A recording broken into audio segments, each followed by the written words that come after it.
에레미야 1장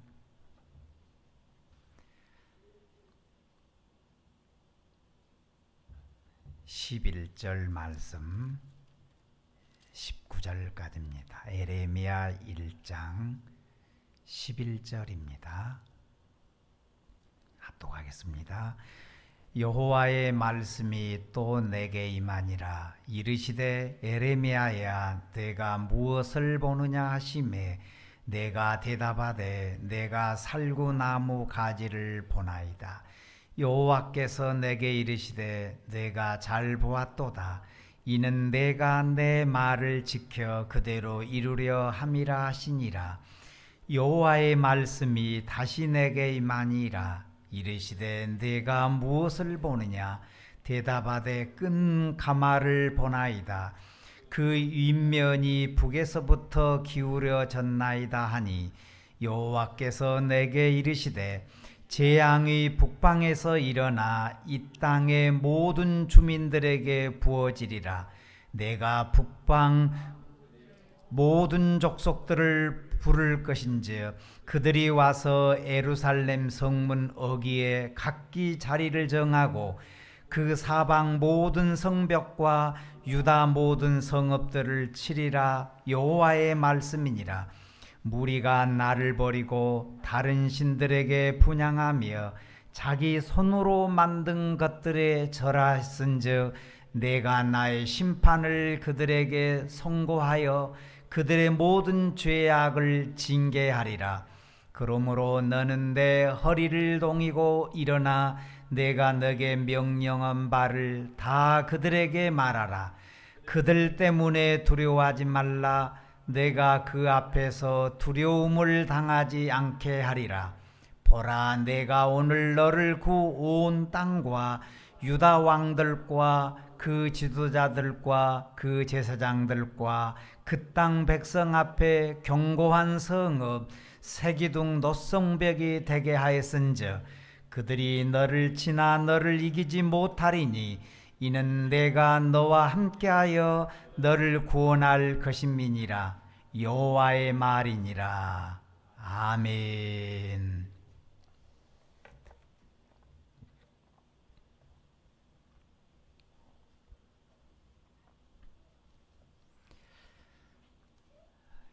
이 정부의 주위에 보니까 그 무당들이 꽤 많더라고요.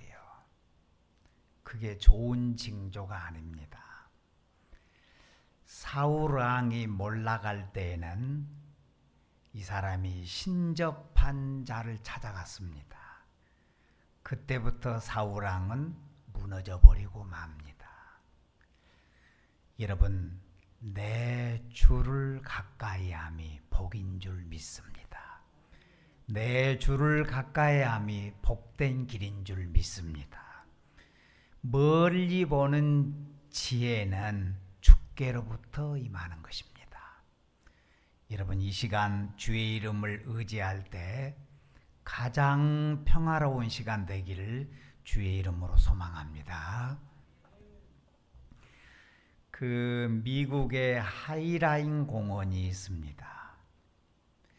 맨해튼의 핫플레이스 중에 하나인데 1975년도 폐선이 된 철도였습니다.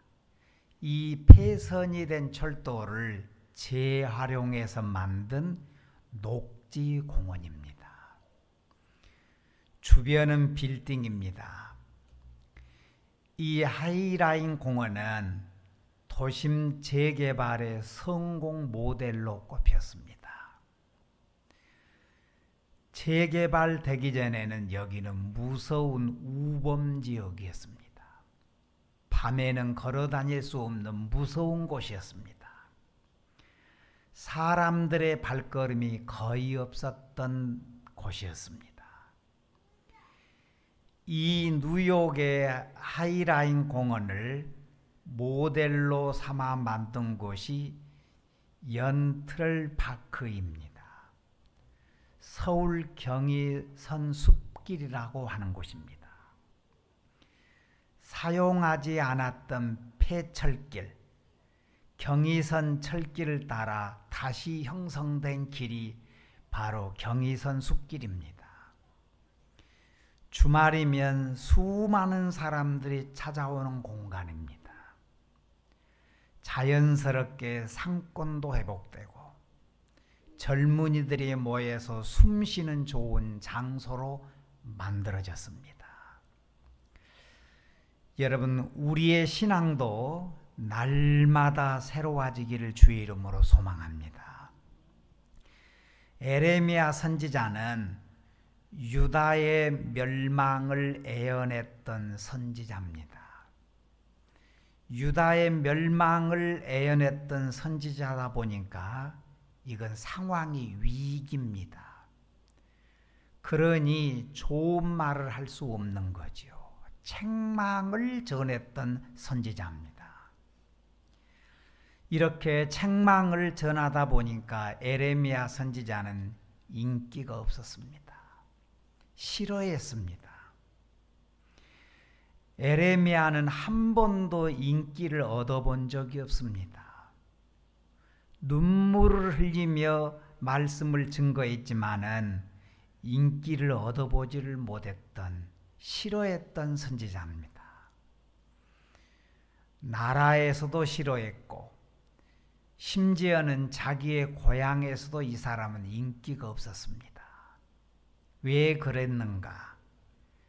책망의 말을 했기 때문에 그런 겁니다. 그래서 11장을 넘어가 보면 고향에서도 배척을 받았습니다. 그런데도 에레미야 선지자는 절대로 굽히지 않았습니다. 그것은 하나님의 말씀이 분명히 이루어지기 때문에 그런 겁니다. 배척하는 자들은 모르지만 에레미야는 알고 있습니다. 하나님의 말씀은 반드시 이루어진다. 천국이 있으면 지옥도 있다. 우리나라의 최봉성 목사님, 이분의 별명은 최권능 목사님이었습니다. 이분은 전도할 때도 다른 말 필요 없습니다. 느닷없이 고함을 지르면서 예수천당 그랬습니다. 예수천당 고함을 지르면 깜짝 놀라는 겁니다. 그러면서 뎁든 욕을 하는 겁니다. 전도를 하려고 하면은 신사적으로 해야지 예수천당이 뭡니까? 그때 최권능 목사님은 열차가 오고 있는데 어떤 사람이 술을 마시고 선로에 잠을 자고 있으면 신사적으로 차에 그 사람에게 가서 지금 차가 오고 있습니다. 빨리 일어나십시오. 그러면 이 사람이 살 수 있겠느냐 그런 얘기입니다. 대번 죽는다 하는 얘기입니다. 그럴 때에는 발로 차면서라도 일어나라, 내 쫓아야 된다 그런 식입니다. 에레미야 선지자의 심정이 지금 이런 심정입니다. 이스라엘이 기울어져 갑니다. 곧 삼켜지게 됩니다. 하나님께서 이것을 선지자에게 보여주었던 말씀입니다. 에레미야는 제사장의 아들로 커왔습니다. 장래가 촉망한 사람입니다. 보장된 직업을 가지고 있는 사람입니다. 그런데 에레미야에게 하나님께서 얘기합니다. 너는 제사장을 하지 말고 말씀을 전하는 선지자가 되라. 5절에 그랬습니다. 너를 여러 나라의 선지자로 세웠노라. 에레미야가 나는 아이라 말할 줄을 모릅니다.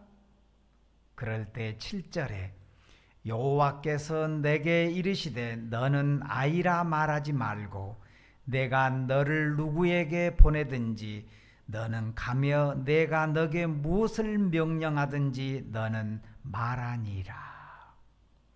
하나님께서 에레미야를 독려했습니다.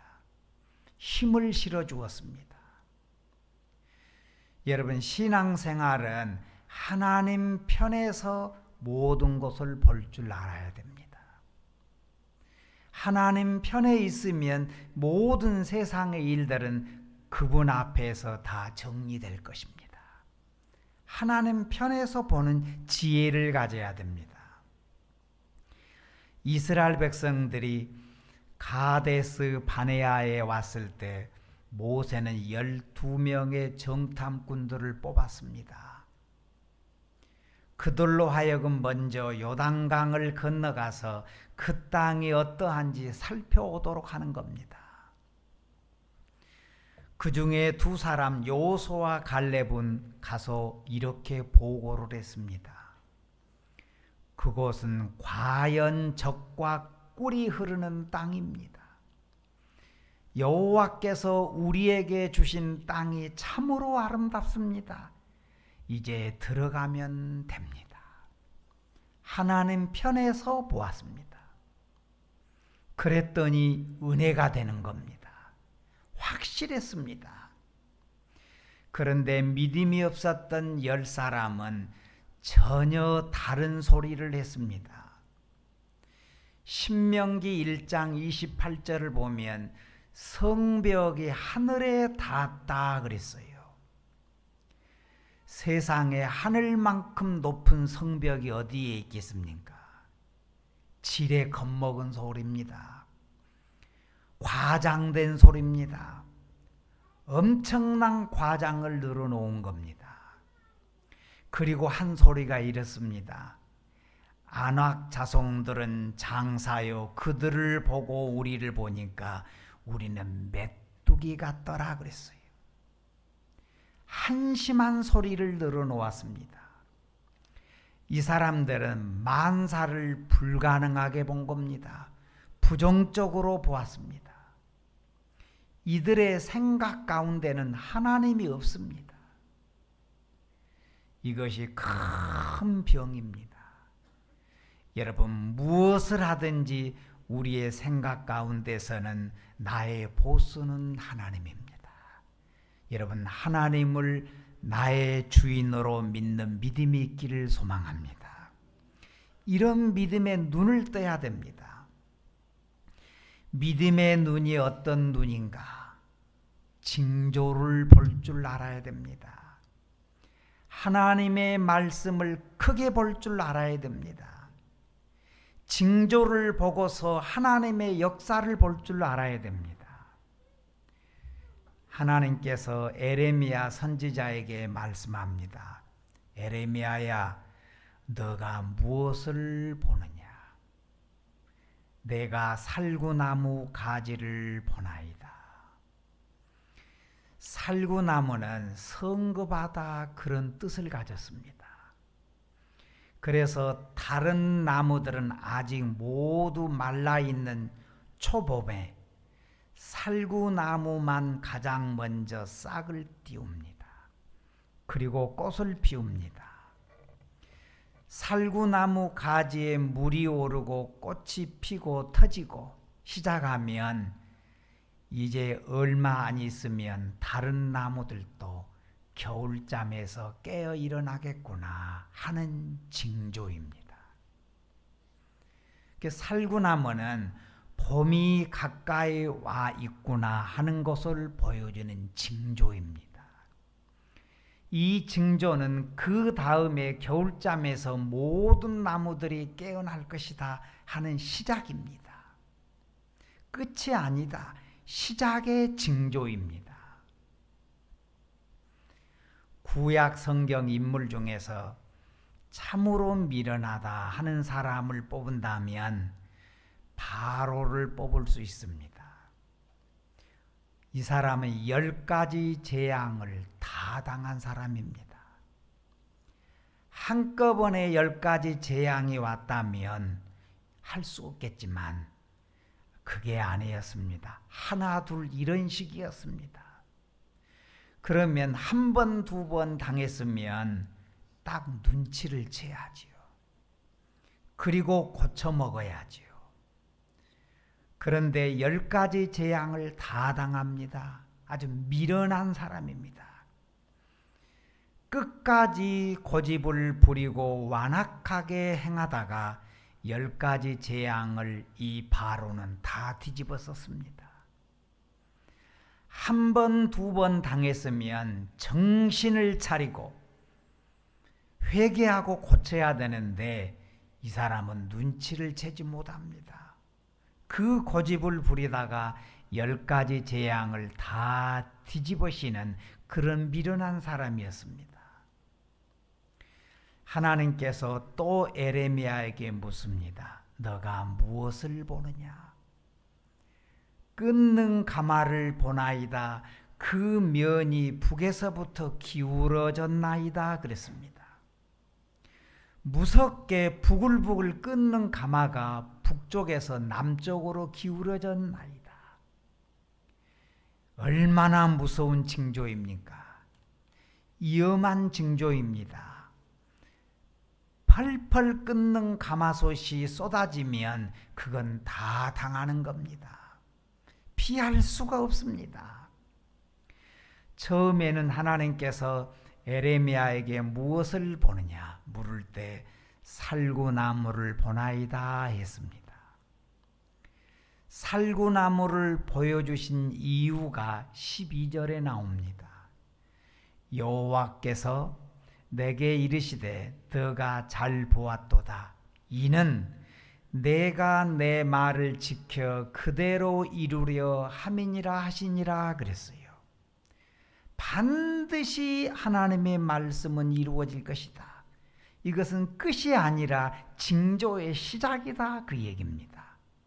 분명히 앞으로 이루어질 것이다. 그리고 한 가지 더 묻습니다. 너가 무엇을 보느냐?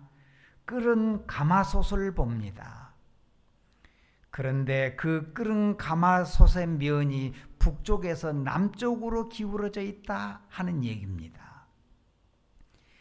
이에 대해서 해석을 14절에서 해줍니다. 여호와께서 내게 이르시되 재앙이 북방에서 일어나 이 땅의 모든 주민들에게 부어지리라 그랬습니다. 그러니까 하나님께서 북쪽 바벨론 왕을 시켜서 이스라엘이 회개할 때까지, 하나님 앞에 바로 설 때까지 회초리로 쓰겠다 그 얘기입니다. 심판하겠다 그 얘기입니다. 절대로 그냥 넘어갈 수 없다 그 얘기입니다. 반드시 하나님께서 이 지팡이로 이것을 마치 회초리로 쓰셔서 그들을 새롭게 만들어 주겠다. 다시 하나님은 나의 피난처입니다. 하나님이 나의 보수입니다. 이렇게 되도록 해주겠다 그 얘기입니다. 여러분, 주일날 우리가 예배를 드리는 것은 이 주일은 한 주간 동안 살다가 하나님께로 돌아오는 놀라운 믿음의 운동입니다. 여러분, 이 운동은 잘 되는 운동입니다. 여러분, 이날 복된 날인 줄로 믿습니다. 솔로몬의 시 가운데 이런 노래가 있습니다. 127편 1절. 여호와께서 집을 세우지 아니하시면 세우는 자의 수고가 헛되며 여호와께서 성을 지키지 아니하시면 파수꾼의 경성함이 헛되도다 그랬습니다. 솔로몬이 이 말을 했기 때문에 이 말에 대한 권위가 있습니다. 여러분, 솔로몬은 오랫동안 집을 지어본 사람입니다. 실제로 경험한 사람입니다. 솔로몬은 자기 집을 짓는데 13년이 걸렸습니다. 성전을 짓는데 7년이 걸렸습니다. 무려 20년 동안 집을 지어본 사람입니다. 이렇게 집을 짓고 난 다음에 결론이 무엇이었느냐? 여호와께서 세워주지 않다면 아무리 집 잘 짓는 사람을 구해서 집을 짓더라도 그건 어렵더라 그런 얘기예요. 여호와 하나님께서 역사해 주셔야, 은혜 주셔야, 지켜 주셔야 되더라 그런 얘기입니다. 이렇게 그가 토목공사를 20년 동안 하면서 모든 일들의 역사는 주의 손에 달려있더라. 할렐루야. 하나님이 붙들어 주어야 되더라. 여기에서 북쪽에서 재앙이 내려온다는 얘기는 모든 나라의 흥망성쇠가 하나님의 손에 달려있더라. 그러면서 북쪽에서부터 재앙이 오는데 왜 이 재앙이 오게 됐느냐? 원인을 알아야 됩니다. 무작정 하나님께서 재앙이 오게 하는 게 아닙니다. 원인이 있습니다. 원인을 알아야 처방이 되는 겁니다. 고쳐먹을 수 있습니다. 고름이 절대로 기다린다고 해서 살되는 법이 없습니다. 고름은 없어야 새살이 나온 겁니다. 왜 재앙이 북방에서부터 이렇게 내려오게 되느냐? 그 원인이 16절에 나옵니다. 16절을 함께 봅니다. 같이 합독합니다. 우리가 나를 버리고 무리가 나를 버리고 다른 신들에게 분향하며 자기 손으로 만든 것들에 절하였은즉 내가 나의 심판을 그들에게 선고하여 그들의 모든 죄악을 징계하리라. 아멘. 왜 하나님께서 그들을 징계하셨느냐? 첫 마디가 뭐였느냐? 나를 버렸다.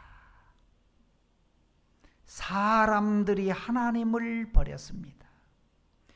은혜 받은 백성들이, 은혜 받은 이스라엘 백성들이 하나님을 버린 겁니다. 하나님의 말씀을 버리는 겁니다. 거역했습니다. 하나님을 버리고 어떤 짓을 했느냐? 다른 신들에게 분향하며 자기 손으로 만든 것들에 절하였은즉 내가 나의 심판을 그들에게 선고하여 그들의 모든 죄악을 징계하리라. 다른 신들에게 기도하더라, 분향하더라 그랬습니다. 다른 신들이 무슨 신들입니까? 시편 115편 보면 수곡물이라고 있습니다. 사람이 자기 손으로 만드는 우상을 수곡물이라고 했습니다. 그런 수곡물들에게 분향하고 있는 겁니다. 기도를 하고 있는 겁니다. 여러분, 우상에 빠지면 지금은 괜찮아 보여도 그 가는 결국은 망하는 길입니다. 망하는 길입니다. 쓰러지는 길입니다. 여러분, 나의 보스는 하나님이신 줄 믿습니다. 하나님이 나의 대장인 줄 믿습니다. 하나님이 나의 주인인 줄로 믿습니다. 그런데 이 사람들은 바꿔버렸습니다. 우상이 주인입니다. 그리고 하나님을 버렸습니다. 사람이 하나님을 버린 겁니다. 은혜 받았던 백성들이 하나님을 버린 겁니다.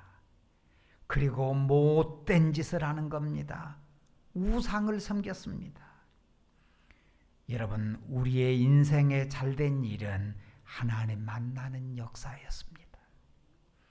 우리의 인생의 최고의 일은 하나님 섬기는 일입니다. 복된 일인 줄 믿습니다. 오늘 말씀에서 중요한 말씀이 19절입니다. 그들이 너를 치나 너를 이기지 못하리니 이는 내가 너와 함께하여 너를 구원할 것임이니라. 여호와의 말이니라. 할렐루야. 전능하신 하나님이 나의 주인입니다. 이 하나님을 이길 자가 누가 있겠습니까? 전능하신 하나님을 나의 주인으로 믿는 자 복이 있습니다. 여러분, 이 시간 구원의 주를 볼 수 있는 눈이 열리기를 소망합니다. 맞습니다. 하나님이 나의 주인입니다. 하나님은 나의 영원한 피난처이심을 믿습니다. 이러한 믿음의 눈을 가지고 하루하루 살아가기를 주의 이름으로 소망합니다. 내가 너와 함께하여 너를 구원할 것입니다. 할렐루야. 기도합니다. 거룩하신 아버지 하나님,